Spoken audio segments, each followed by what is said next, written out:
idea that DE&I has kind of been simplified as like, oh, give the black person the job is very reductive. So that actually is an executive order Trump signed.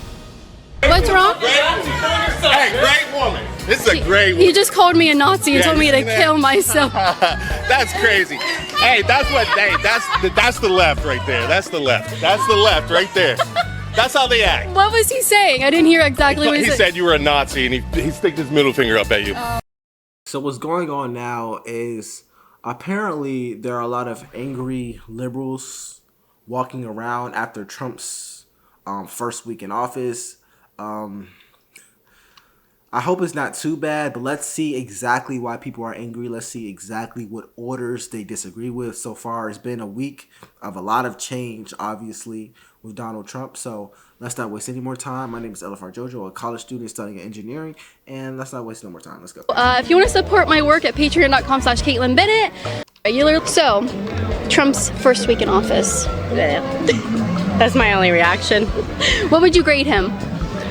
Lower than an F. Lower than an F. All right, that's a pretty. It's my opinion. Yeah. I mean, everyone's entitled to their opinion. Of course. I just believe in human rights for all. Absolutely. So yeah, that's my opinion. Yeah. And my reaction. All right, so your pure, unfiltered reaction to Trump's first week in office. Executive. I'm a little pissed off as a woman myself. I'm very upset. I think that, well, also my family is from Cuba as well, so it's like really, am I allowed to curse? It's messed up, it's fucked up, okay? I'm pissed off. Like, he did so much, he did more bad than good in his first week. Like, what benefit does it give to you to take us out of the Paris Agreement for climate change? Yeah, no. Why does that benefit you? Anyway, that's just me though. Shudder. Yeah, same. I'm just trying to keep my mental health in check and not lose my mind. Yeah. What would you grade him on like a grading scale?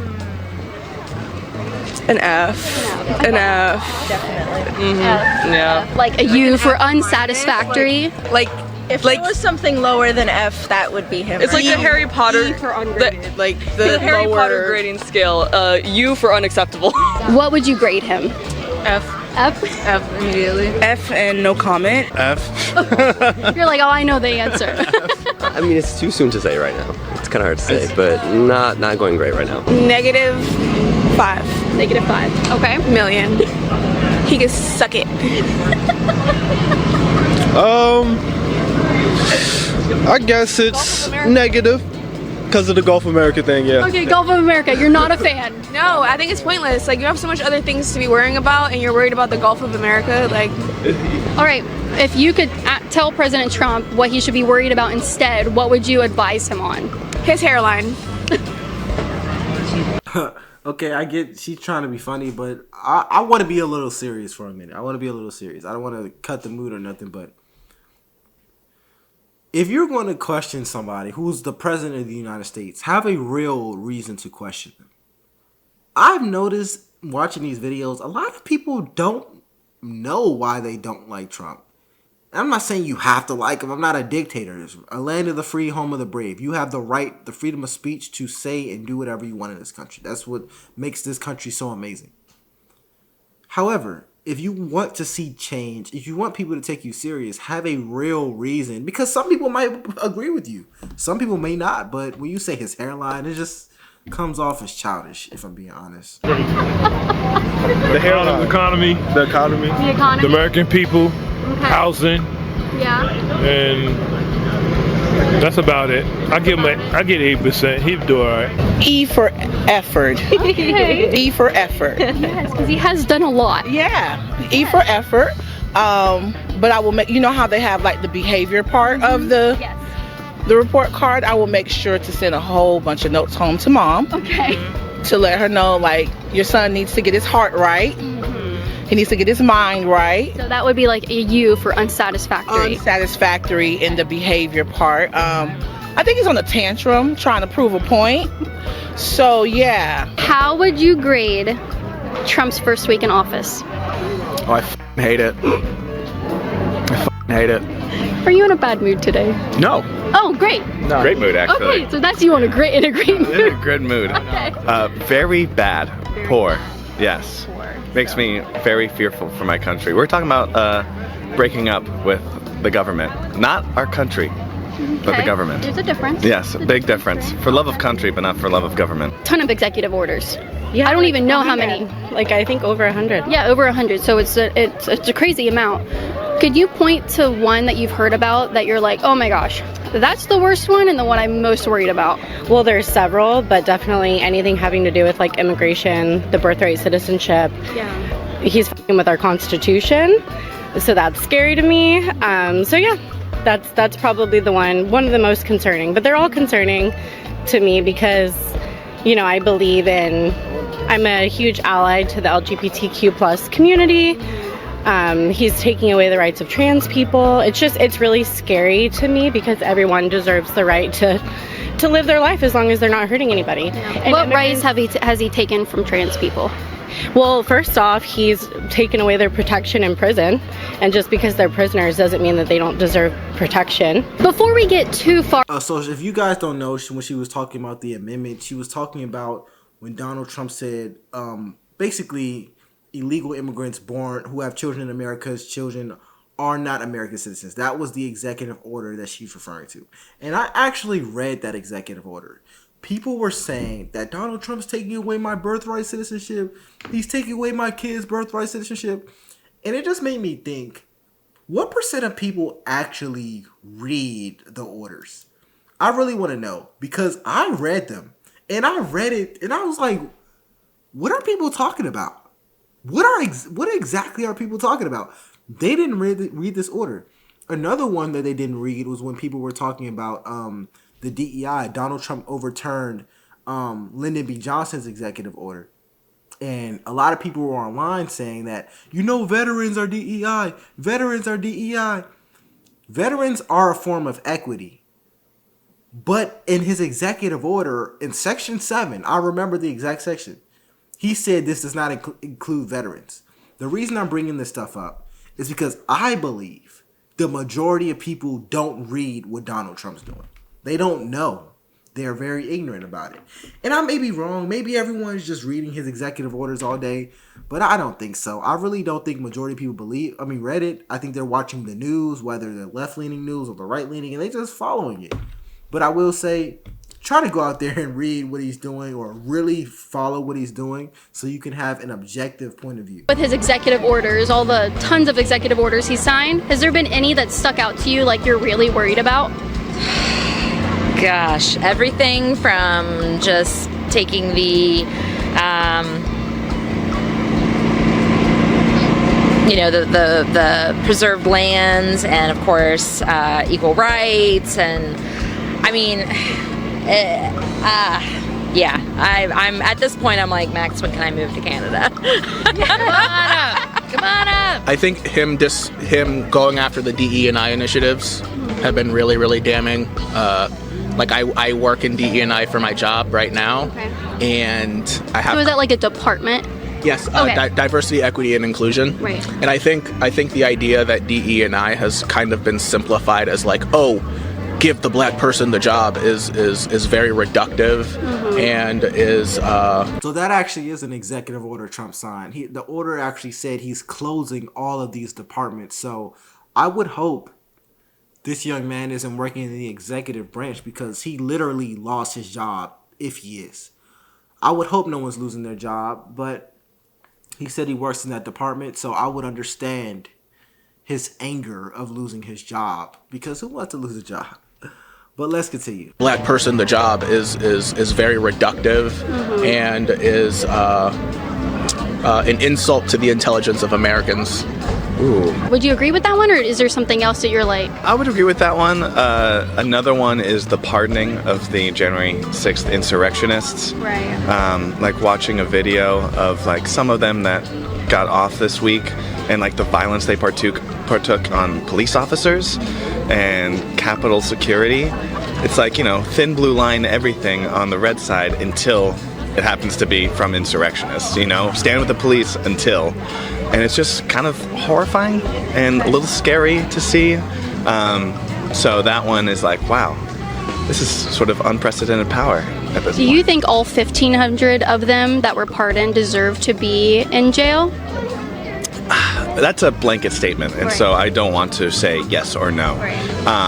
But a lot of them do deserve to be in jail and to do some sort of restorative action towards what they partook in. I was definitely shocked with a lot of the large choices he made. A lot of ones that were kind of predictable, like leaving, what was it? The World Health Organization was a new one. That was crazy. Kind of were surprising. Which ones did you say were surprising? The World Health Organization pushing to leave that was very shocking. But leaving the Paris Climate Accords again, that was kind of expected. Hate to see it, but you know, it's what he does. Yeah. Can you point to one executive order and say this is the one World Health Organization, I actually looked up that one too because I'm gonna be honest. I didn't know what the World Health Organization was prior to him leaving it. I didn't know. I'm not afraid to admit it. I don't know a lot of things. So I looked into it. I looked at what they did. And I looked at America's impact on it. And America spent $400 million per year on the World Health Organization. The next second highest was China, which spent mid 50 millions.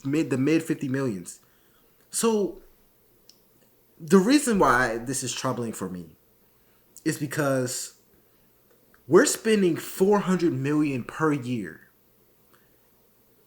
And I don't even know what they do. And I know I don't know a lot of things, but $400 million per year, we're the top spender.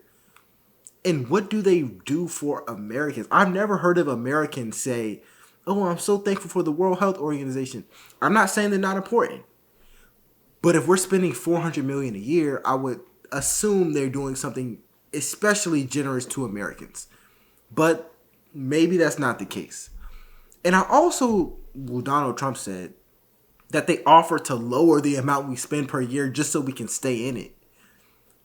So it just makes us beg the question, why do they want us in it so bad?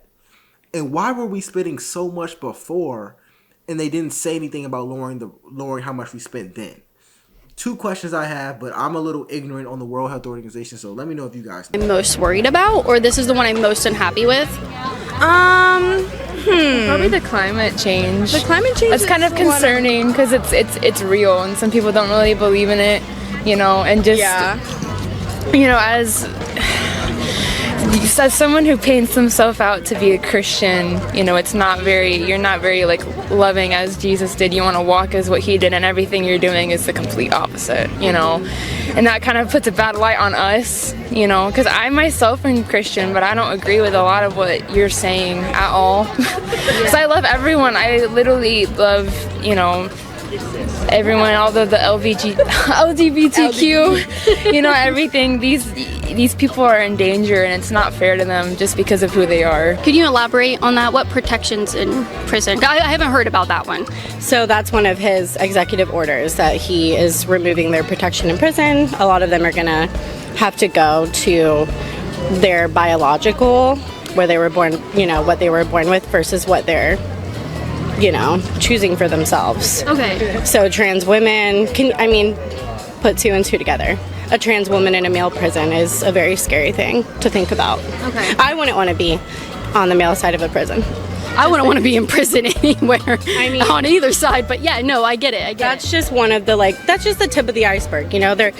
It's a slippery slope because they're prisoners, so people think, oh, they're criminals, they don't deserve rights. Well, that's part of the slippery slope. That's just the tip of the iceberg. So it trickles down to, you know. Do you think it's an American right to choose which gendered side of the prison you should be on, or you want to be on? I think as a trans person, you are who you are, and it's not about choice. It's who you are. It's ingrained in you. I see a lot of clips and stuff. I really don't like seeing how much he signed just on day one, because say he ran on the economy, he has not signed one thing according to the economy, as far as I could tell. But, so he's just not going off of what he ran on. Okay. One thing that I saw was like equality and inclusion. That one was kind of like the scariest, because it's like, then what does that mean for schools, and what does that mean for jobs, and like you know what I mean, like equality and inclusion, like what does that mean for all of us that are affected by it? So Would you say that you're affected by that? Yeah, honestly. I mean, because of my skin color, I'm a black woman, and it's like, what if he like takes that right away? Not just from me, but like from people under me. So it's just kind of scary to think about like where that could go, and like if it's like super serious. I'm from Jersey, and there was a fish market that was raided over there in Newark, New Jersey, and it was terrifying to me that that's something that's actually like going on in real life. Yeah. I thought that would be something in the movies only. Yeah. But actually people just going to work on a regular day at a fish market are, you know, now arrested and getting deported. It's kind of crazy. Well, just to correct one thing, they're only going after people who entered illegally and then committed a further crime. Okay. So they're only being raided because there's probably something going on in that fish market. What I heard is that there's not even actual warrants for these individuals. They're just going in and generally raiding the entire fish market. Just, you know, climate change and like real world issues right now, you know, it's not going in a great direction. It's kind So would you say his executive order basically banning the pride flag from being flown on any US territory like embassies or any government buildings is a problem? I didn't know he did that. I also didn't know he did that. Yeah. It's not a choice just as much as being gay isn't a choice. You're born that way. And so would you like side that in with his government declaration that the government's only going to acknowledge two genders? Yes, I put that right in there. Who the cares? Let people be who they want to be. If someone identifies as a she, great. If someone identifies as a they, great. Who cares? Like literally, this is the least of our worries. He's trying to make it so that it's Well, it's not. You know what? I'm just let my subscribers talk about this because they know a lot more about it than me. But I'm gonna end this video here. Let me know what you guys think in the comments below. My name is Elefar JoJo, and I'll see you on the next one. Peace.